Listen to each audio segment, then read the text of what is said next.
Obdulia has always been able to take clean tap water for granted. That's why she's angry that her local community, Candelera, has recently sold the public water system. So far, she's never heard anything positive about water privatization. We're all afraid it will get more expensive, that the company will make profits which should actually remain within our community, with the people of Candelera. 5,000 people live in Candelera, a small Castilian town in central Spain. En total hay 4.100 firmas que hemos entregado al ayuntamiento. They collected 4,000 signatures against the community's plans to sell out Candelera's water. But their protests went unheeded. The plans had already been finalized. The community's public water supply was sold for 700,000 euros. These companies want to make money at all costs. Even if they have to cut back on quality and don't make as many repairs or checkups. If they don't have to, they simply won't do it.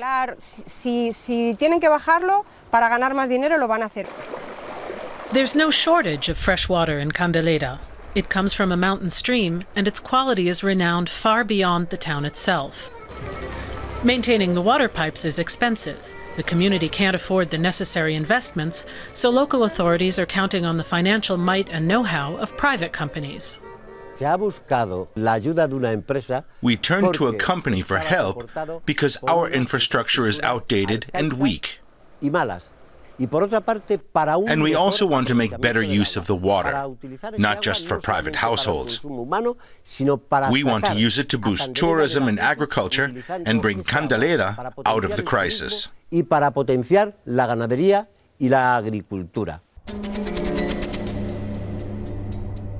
In Spain, where water is especially precious in the heat, more than half the population gets its water from private companies.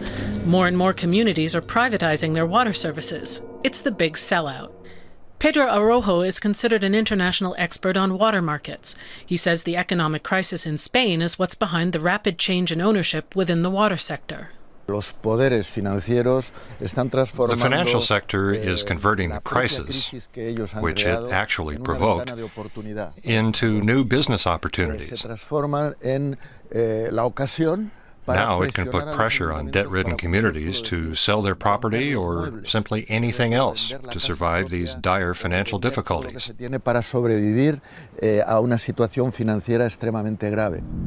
Will the real estate bubble be followed by a water bubble? In Arteixo in Galicia, the bubble has popped. The city's water supply was privatized years ago. Prices were going to be raised by 1/3, but the citizens fought back.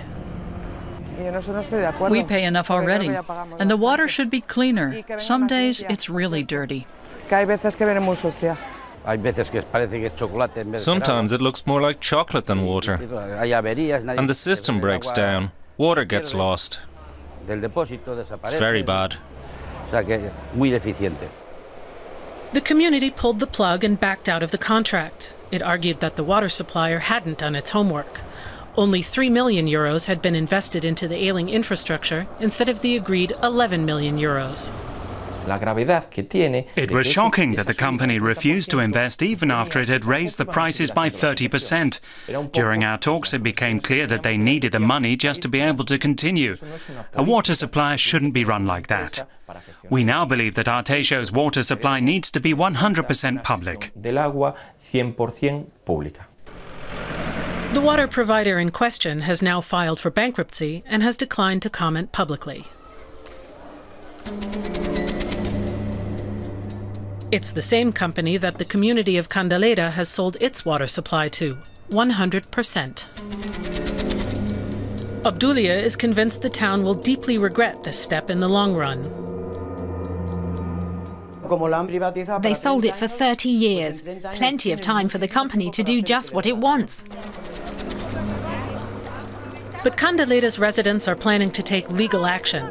They're invoking an agreement whereby the community has the final say regarding its water supply. But it's like David versus Goliath. In Spain, large corporations are in the lead when it comes to the fight for water.